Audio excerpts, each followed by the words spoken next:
Menurunkan kadar gula darah sangat penting dalam menjaga kesehatan bagi penderita diabetes. Namun, sebagian besar penderita diabetes sulit menurunkan gula darah.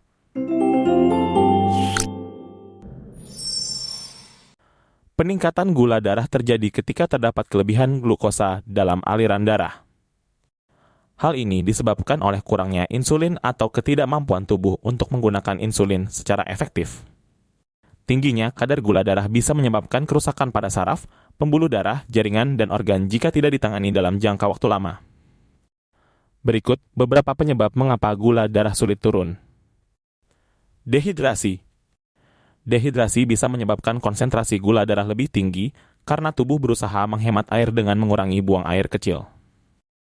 Untuk mencegahnya, cukup terhidrasi sepanjang hari dan minum air putih yang cukup.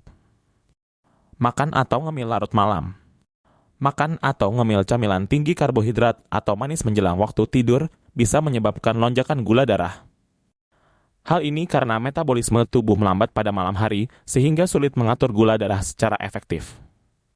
Untuk mencegahnya, usahakan untuk menghindari makan camilan berat atau manis sebelum tidur. Jika merasa lapar, pilihlah camilan ringan dan kaya protein yang tidak menyebabkan peningkatan gula darah secara signifikan. Makanan tinggi karbohidrat dan lemak. Makan makanan yang tinggi karbohidrat dan lemak sering kali menyebabkan peningkatan kadar gula darah dalam jangka panjang. Meskipun karbohidrat merupakan penyumbang utama kadar gula darah, lemak juga berperan dalam memperpanjang durasi peningkatan tersebut.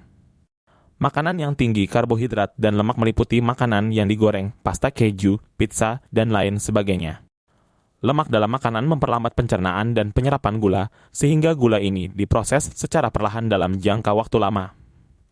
Gaya hidup malas gerak. Gaya hidup yang kurang gerak tanpa aktivitas fisik yang teratur bisa berdampak signifikan terhadap kadar gula darah.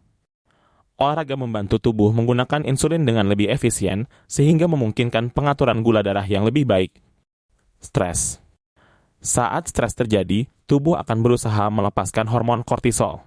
Hal ini dapat meningkatkan detak jantung dan pernapasan. Secara bersamaan, simpanan glukosa dan protein dari hati akan menuju aliran darah agar diolah menjadi energi.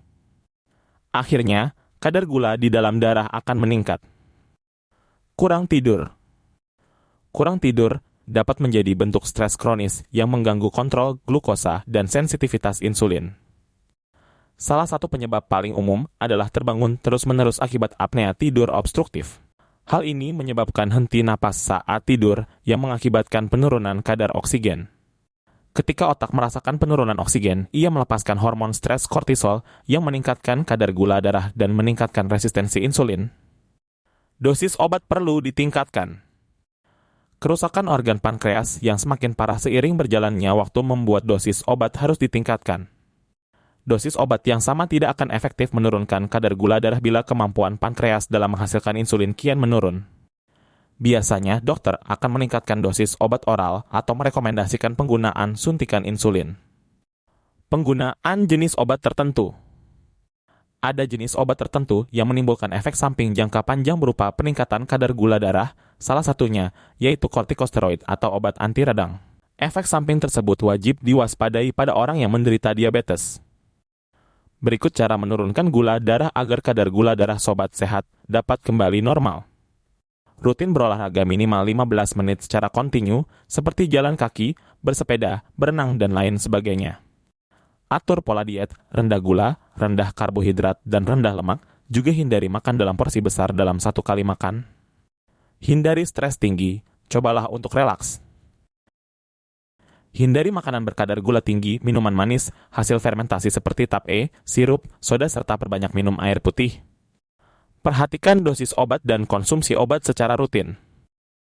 Dengan melakukan langkah-langkah tersebut, dapat menjaga kadar gula darah tetap stabil dan mengurangi risiko komplikasi.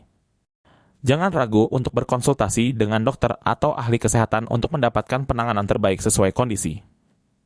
Terima kasih, salam sehat.